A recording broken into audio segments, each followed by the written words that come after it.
को भाड़ा दिया जाए उसको न्याय कहते हैं।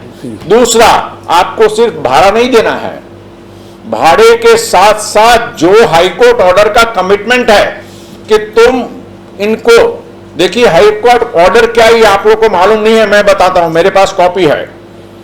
हाई कोर्ट ने दो बात की है मकान मालिक के साथ, रिकंस्ट्रक्ट और रीडेवलप। रिकंस्ट्रक्शन का मतलब यह है कि मान लीजिए उसने मकान को तोड़ दिया, तो जितनी जगह थी जहां पर थी वहां पर भाड़े वाला खुद अपने लिए मकान बना सकता है। यह कोर्ट का ऑर्डर है, इसमें बीएमसी से प्लान की जरूरत नहीं है, ओनर से परमिशन की जरूरत नहीं है। कोर्ट का ऑर्डर है कि ओनर की परमिशन की जरूरत नहीं है, बीएमसी से प्लान की जरूरत नहीं है। आप जैसे रहते थे ऐसे रहो, आपको सिर्फ बीएमसी को इंटीमेट करना है। कंडीशन एक ही डाली कि आपको संघ बनाकर रजिस्टर्ड बना के आगे बढ़ना है, अकेला नहीं। अब देखिए जिनके अपने अपने छोटे अलग से झोपड़पट्टी थे उनको तकलीफ नहीं है, लेकिन जहां पर पागड़ी में बिल्डिंग है वहां पर तकलीफ पड़ेगी। इसीलिए कोर्ट ने कंडीशन डाली संघ बनाइए ताकि कोई आदमी गलत करे नहीं। अब इस तरह ऑर्डर आने के बाद अब तो सरकार का कर्तव्य बनता है। अब देखिए मैं कहता हूं, केंद्र सरकार हो या राज्य सरकार हो, आप लोगों को फ्री में घर बांटते हैं, आप किसानों को करोड़ रुपया मुफ्त में दे देते हैं, बहुत सा दान धर्म कर देते हैं, तो जो लोग बेचारे अपने घर में रहते थे उनके पास पैसा नहीं है तो उनको घर बनाने के लिए तो कम से कम मदद कीजिए। इतना ही नहीं, जिस बिल्डिंग को अगर एक आदमी कहता मैं दिवालिया हो गया, उसकी प्रॉपर्टी सीज कर लो, बिल्डर की प्रॉपर्टी सीज नहीं कर रहे हैं। आप सुनिए, बिल्डर की प्रॉपर्टी सीज करेंगे तो दिवालियापन खत्म हो जाएगा, लेकिन वो नहीं करते हैं। तो ये काम बनता है कि बिल्डर की प्रॉपर्टी पहले सीज करे और जो भी मकान आधा बना हुआ है उसको पूरा करने का अधिकार कम से कम इस सब फ्लैट वाले जिन्होंने अपनी जिंदगी की कमाई दी है उसको दे दे। और सबसे पहला हमारा जो है कि लोन के लिए कानून बनाया जाए। कानून बनेगा तो कोर्ट की जरूरत ही नहीं हमको, कोर्ट को तो डूबने दीजिए। मैं तो कहता हूं इतना बेशर्म और इतना अन्याय करने वाला ऐसा कोर्ट की जरूरत ही नहीं इस देश में। मैं तो बोलता हूं सरकार से कानून बनाओ। क्या कानून बना है कि अगर किसी ने लोन लिया और बिल्डर ने लिख के दिया 3 साल में देता हूं और 3 साल में नहीं दिया तो सारा पैसा बिल्डर को देना होगा। ये कानून बना दो, समस्या का समाधान अपने आप हो जाएगा। और साथ ही साथ कम से कम बिल्डर को लिख कर देना है कि वो कब पोजीशन देगा, अगर नहीं देगा तो उसको भी बेघर कीजिए, उसकी पूरी प्रॉपर्टी को आप लीजिए। ये न्याय होता है, जो कि ये न्याय नहीं हो रहा है। और आने वाले दिनों में 2 मार्च को मैं चाहता हूं आप लोग अधिक से अधिक लोग आइए। मैं दावे के साथ कहता हूं कि मेरे जो विचार है ना, कोई बात नहीं, मेरे विचार है ना वो कम से कम आप लोग का हृदय परिवर्तन करेगा। क्योंकि हांगकांग की आपने कहानी नहीं पढ़ी है, अगर आप लोग के पास गूगल है तो गूगल सर्च में एक बार जाइएगा, 150 साल पहले की हांगकांग की कहानी पढ़िएगा। बाकी जो कुछ कहना है वो अभी नहीं कहूँगा, वो मैं 2 मार्च को कहने वाला हूँ।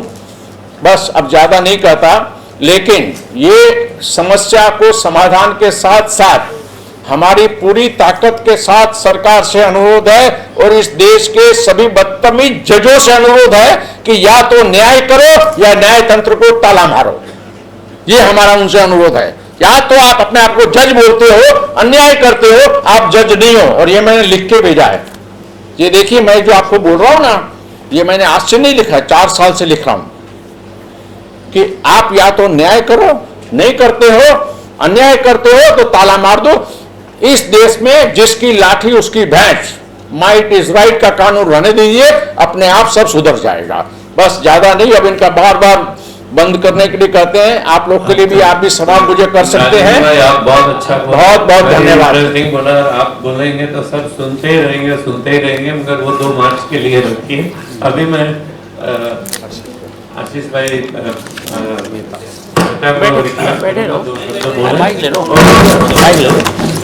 और उनके बाद हम लोग क्वेश्चन आंसर्स और आप लोगों को जो भी उनके साथ डायरेक्ट 1-on-1 करना है उसके तैयार है।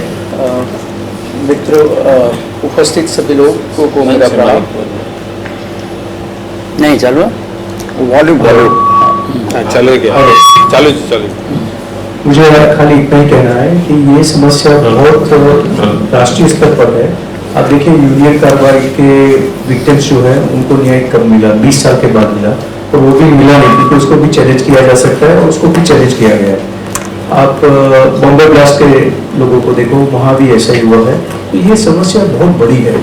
आप हमारे साथ जुड़िए, 2 मार्च को आइए, हम जितने भी ज़्यादा होंगे उतनी हमारी ताकत ज़्यादा होगी और तभी हम इसमें कुछ काम कर पाएंगे।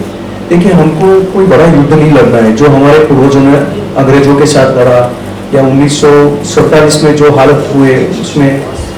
तो हमारे सामने लक्ष्य कम है पर हमें मिलकर लड़ना होगा। नहीं लड़ेंगे तो आने वाली पीढ़ी हमें माफ नहीं करेगी। धन्यवाद। आप लोग जो दिए गए प्रेस नोट के साथ वो जरूर पढ़िएगा, देखिएगा, और उसके अनुसंधान में 2 मार्च का उनका कॉन्फ्रेंस है, तभी जरूर आएगा। और लोगों को भी आपका फ्रेटर्निटी में बोली आने के लिए, ऐसा ये अपना यूनिवर्सल सब्जेक्ट है, इंडिया में हो रहा है और कहाँ नहीं हो रहा है, it's corruption and money talks. तो आपको जो भी सवाल पूछना है पूछ लीजिए शॉर्ट में, और फिर हम लोग वन कर लेंगे। Any questions? जो जस्टिस का आपने किया है, अभी आप कोई बड़ा आंदोलन लेने वाले हैं क्या? समय आएगा, समय पर। देखिए भाई साहब, इस देश में ऐसा कदम होगा जो न प्रधानमंत्री जी ने सपने में सोचा होगा, न चीफ जस्टिस ने सोचा होगा, न आप लोगों ने सोचा होगा, और न ही हमारे कमेटी मेंबर ने सोचा होगा। लेकिन हमेशा बातचीत जो होती है ना, उसी से समस्या का समाधान करना चाहिए। जब शांति के सारे द्वार बंद हो जाएंगे तो सोसाइटी फॉर फास्ट जस्टिस न्याय के लिए युद्ध करने के लिए तैयार है, और युद्ध का परिणाम कभी भी अच्छा नहीं होता है, सभी पक्षों को नुकसान जाता है। लेकिन इससे पहले हम सरकार को और न्यायतंत्र को अवश्य मौका देंगे कि भाई आप अपने गलती को सुधारो, क्योंकि न्यायतंत्र और सरकार का कर्तव्य हम सबकी रक्षा करना है। आज ये नहीं हो रहा है। आप समझिए, इसी विचार में हमारी कमेटी ने बहुत चिंतन किया। चिंतन कर ये निश्चित आए कि हमारे देश में ब्रिटिश सरकार का बना हुआ न्यायतंत्र है। अब ब्रिटिश सरकार ने जो न्यायतंत्र बनाया था, उसकी जो नीति थी वो दमन की नीति थी, डोमिनेटिंग पॉलिसी, कि हिंदुस्तान में भारत में किसी को न्याय समय पर ना मिले, इसीलिए ऐसे न्यायतंत्र की व्यवस्था की गई। और उसका परिणाम ये हो गया कि उसी न्याय व्यवस्था को हमने स्वीकार कर लिया, और परिणाम ये है कि 70 साल के बाद न्यायतंत्र में 4,75,00,000 केस का फैसला हुआ नहीं है। अब आप मुझे बताइए, मैं इसे न्यायतंत्र कहना पसंद नहीं करता। न्याय तो उसे कहते हैं, और ये न्याय का सिद्धांत हम लोगों ने नहीं बनाया। न्याय का सिद्धांत विश्व में है, और उसके मुख्य 3 तत्व हैं। न्याय के मुख्य 3 तत्वों को ध्यान में रखिए। पहला जो है वो ये है कि समय पर न्याय मिलना चाहिए। यानी अगर समय पर न्याय नहीं दिया गया तो हमारा देश के जज भी कहते हैं delayed justice is denied justice, देरी से दिया गया न्याय अन्याय के बराबर है। दूसरा होता है, न्याय में सभी को न्याय मिलना चाहिए, चाहे गरीब हो या अमीर हो। ये हमारे देश में नहीं हो रहा। गरीब 6 से लेकर 12 साल तक आज बिना हियरिंग के कोर्ट जेल में सड़ रहे हैं, और पैसे वाले रात के 12 बजे भी उनकी सुनवाई हो जाती है। यानी हमारे देश में न्यायतंत्र नहीं है। इसका दूसरा उदाहरण हम आपको पेश करते हैं। और तीसरा होता है कि समान न्याय मिले, इक्वल जस्टिस। इक्वल जस्टिस में ये होता है कि एक गुनाह के लिए जो एक गरीब को सजा मिलती है, ऐसे गुनाह के लिए पैसे वालों को भी वही मिलना चाहिए। लेकिन हमारे देश में न्यायतंत्र ऐसा नहीं करता है। पॉलिटिशियन अगर चाहे तो जेल में है, और उसको अपने बेटे की शादी में जाना हो तो उसको छुट्टी बेटे में शादी में जाने के लिए मिल जाती है, लेकिन एक गरीब होता है तो उसे नहीं मिलता है। यानी मुख्य 3 तत्व, समय पर न्याय जो हो नहीं रहा है, 4,75,00,000 पेंडिंग, ये इस बात का संकेत देता है कि हमारा देश का न्यायतंत्र न्याय नहीं अन्याय करता है। दूसरा कहते हैं समान न्याय, जानते हैं गरीब और अमीर को समय एक सरखा न्याय नहीं, एक बराबर का न्याय नहीं मिलता है। और तीसरा इक्वल जस्टिस नहीं हो रहा है। अब तीनों सिद्धांतों के विरुद्ध में कार्य हो रहा है। इसीलिए सोसाइटी फॉर फास्ट जस्टिस ने तय किया है कि इस न्याय तंत्र में मूलभूत परिवर्तन किया जाए। तकलीफ क्या होती है कि हमारा देश का न्याय तंत्र ब्रिटिश का बना हुआ है। अब झोपड़पट्टी के लिए बने गए नींव पर महल की कल्पना नहीं की जा सकती। अब जो न्याय तंत्र ब्रिटिश सरकार का दमन की नीति के आधार पर बनाया गया है, उससे अगर हम न्याय की अपेक्षा करें तो ये संभव नहीं है। अगर आपको न्याय चाहिए तो इसमें मूलभूत परिवर्तन करना अत्यंत आवश्यक है। अभी हम यहां पर इसलिए आए कि हजारों लोगों को बेघर कर दिया गया। हमने पिछले 27 वर्षों से व्यक्तिगत रूप से मैं काम करता हूं, संस्था के साथ पिछले 12 वर्षों से जुड़ा हूं। मैंने अनुभव किया, करीब 27 वर्षों में हमने 700 लोगों को बिल्डर के साथ मिलकर फ्लैट दिलाए। बहुत सारे डाइवर्स के केस भी हाथ में लिए थे, बहुत सारे विल भी बनाए थे और सामाजिक कार्य में लोगों को मुफ्त में हमारे यहाँ कंसल्टेंसी फी लिए बगैर सभी को हम सोसाइटी फास्ट जस्टिस तरफ से कानूनी सलाह देते आ रहे हैं और देते रहेंगे। पहले बड़ी संख्या में था, अब थोड़ा उम्र हो जाने से थोड़ा कम कर दिया है, किंतु आज भी करीब 7 से 8 लोगों को कोई भी अगर कानूनी सलाह चाहिए तो हमारी सोसाइटी फॉर जस्टिस से बोरीवली ऑफिस में हम देते हैं। अब आज के मुद्दे पर हम आते हैं। हमारी संस्था रजिस्टर्ड है, ATG अवेलेबल है। हमारी अगली मीटिंग जिसमें हम बहुत बड़े कड़े निर्णय लेने वाले हैं और हमारी चैलेंज सुप्रीम कोर्ट को और केंद्र सरकार को है, ओपन चैलेंज है। या तो अपने आप को सुधारो वरना हम आपकी बात सुनेंगे नहीं। और जो कुछ भी सोसाइटी फास्ट जस्टिस करेगी संविधान के अनुसार करेगी, कानून के अंदर रहकर करेगी। अगर मैं कहता हूं कि मैं कोई कठोर कदम उठाऊंगा या ऐसी बात कहूंगा कि एक सामान्य व्यक्ति को अच्छा नहीं लगेगा, वो भी जो होगा वो संवैधानिक होगा। वो अपनी मर्जी से कोई ऐसा कार्य नहीं करना चाहता कि हमारे कानून के विरुद्ध में कार्य चले। अभी मैं अपने व्यक्तिगत बात करूं, मैं तो समाज का काम 27 साल से कर रहा हूं। अभी तक मैंने 15 पब्लिक इंटरेस्ट लिटिगेशन फाइल की है बॉम्बे हाई कोर्ट में। लेकिन हाई कोर्ट में जब भी जाएंगे ना तो याद रखिएगा, आप कभी भी जीतते या हारते नहीं हैं। अगर आपका एडवोकेट ईमानदार है तो ही आप जीतोगे, वरना आप किसी संजोग में जीत नहीं सकते हैं। ये हमारे देश की हालत है। क्यों कि मैं हमेशा एडवोकेट को न्याय तंत्र का दलाल कहता हूं और ये दलालों की वजह से ही हमारे देश में न्याय देरी से हो रहा है। अभी आप समझिए कि मैंने 15 PIL की, जो आप इंटरनेट पे देख सकते हैं, राजेंद्र जे ठक्कर और PIL लिखेंगे तो आपको सारी मेरी PIL की जानकारी आपको गूगल सर्च में मिल जाएगी। हमने हीरानंदानी कंस्ट्रक्शन पे केस किया, जीत गए, सुप्रीम कोर्ट में भी वो हार गया। अब हीरानंदानी कंस्ट्रक्शन बहुत बड़ी कंपनी है, उसके पास बड़े बड़े एडवोकेट होते हैं, उसको भी करीब 4,500 करोड़ का नुकसान हुआ हमारी वजह से, लेकिन करना पड़ा। ऐसा ही केस हमने सेबी पर किया, security exchange board of India share market की सबसे बड़ी संस्था है, IRDA insurance regulatory authority of India, इन दोनों पे केस किया। आप नहीं मानेंगे, मुझे हियरिंग करनी नहीं पड़ी। मेरा लेटर जाने के बाद, पिटीशन जाने के बाद उन्होंने अपना ऑर्डर वापस ले लिया, लेकिन हमने केस चालू रखा कि भाई कोर्ट ऑर्डर दे कि तुम विड्रॉ करो। उन्होंने पहले ही विड्रॉ कर लिया। 156 बिल्डिंग के ऊपर केस किए थे, जिसके कारण कॉरिडोर का TDR बंद हो गया था। हमने लाल बाग में जो सभी मिले थी उनका भी केस किया था, जिसमें पब्लिक के लिए बहुत बड़ी जगह थी, लेकिन बाद में कानून बनाकर सिर्फ 17 एकड़ पब्लिक के लिए रखा, जबकि 100 से अधिक 171 एकड़ मेरे ख्याल से पब्लिक के लिए थी। किंतु कानून बनाकर, तो कहने का मतलब यह है कि सब चीज मुमकिन है, हम सबको मिलकर कार्य करना है और इसमें आप सबका योगदान बहुत बड़ा रहेगा।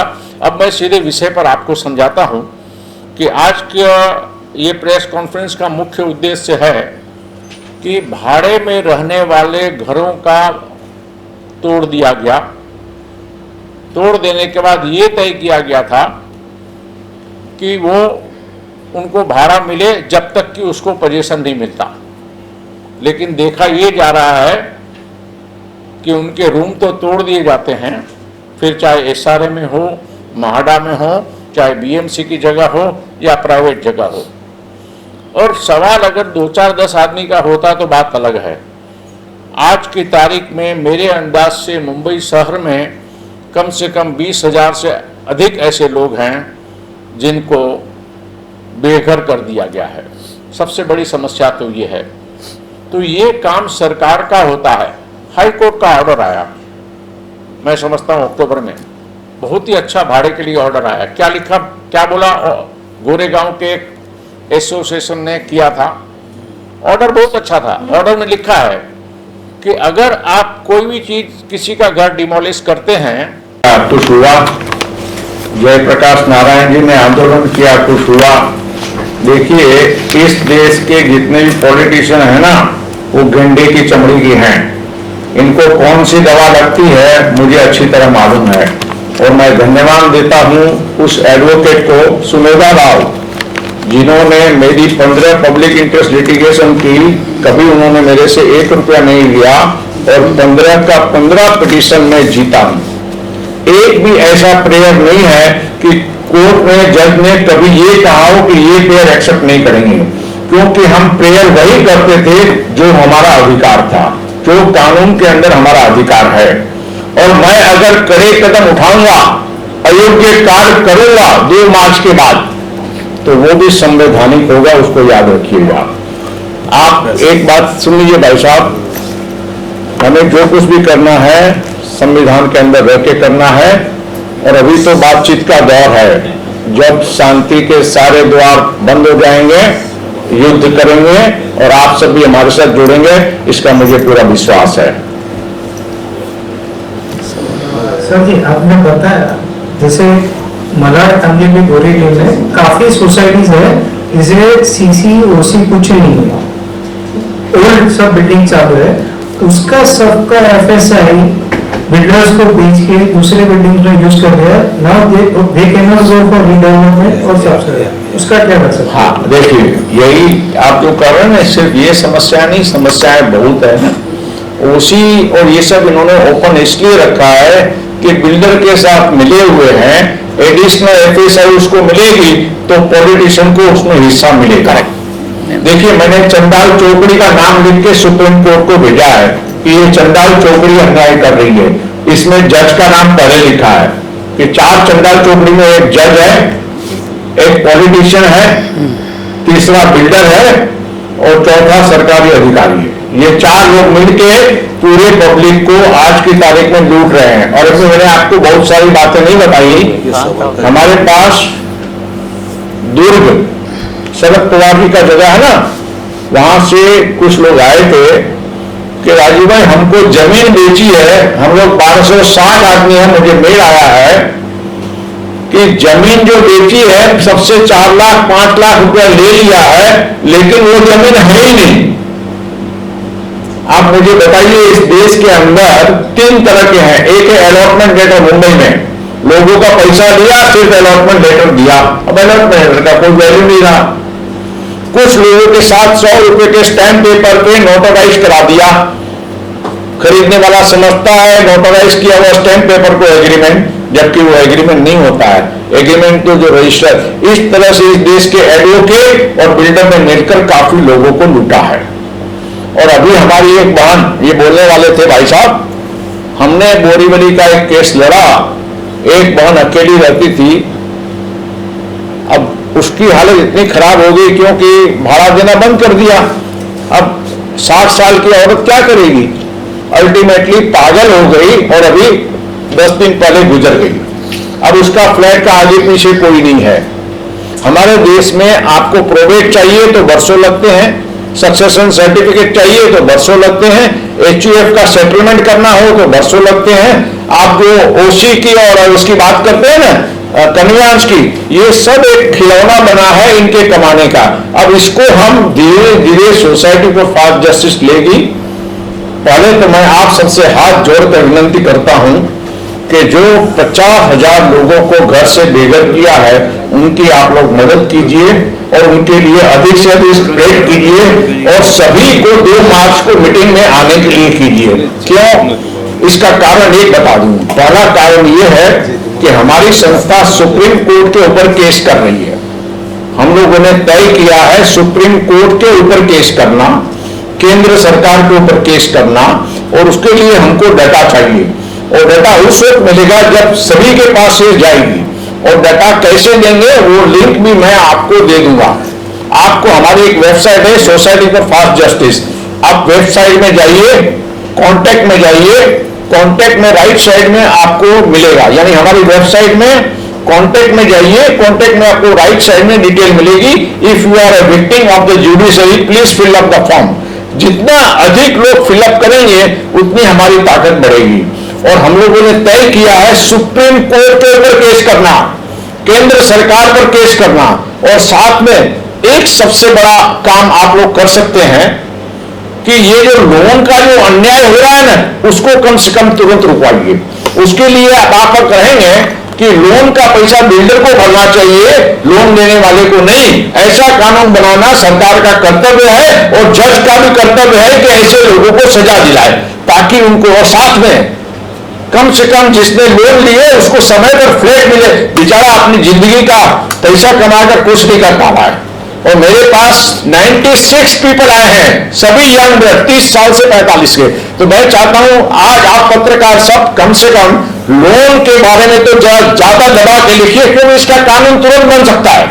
उनको करना क्या है कि जो बिल्डर एग्रीमेंट के मुताबिक पोजीशन नहीं लेता है उसका ईएमआई बिल्डर भरेगा। बस ये काम आप लोग करवा दीजिए, कम से कम इन लोगों को राहत मिलेगी। बाकी रही लड़ाई की 2 मार्च को, हमने आपसे कहा है ना प्रधानमंत्री ने सोचा होगा, न जज ने सोचा होगा, न आपने सोचा होगा, न मेरे कमेटी मेंबर ने, लेकिन वो मैं एकदम जब मुझे लगेगा कि अब कोई मार्ग नहीं बांधा है तो मैं बोलूंगा, क्योंकि युद्ध सबके लिए नुकसानकारक होता है। मैं युद्ध करना नहीं चाहता।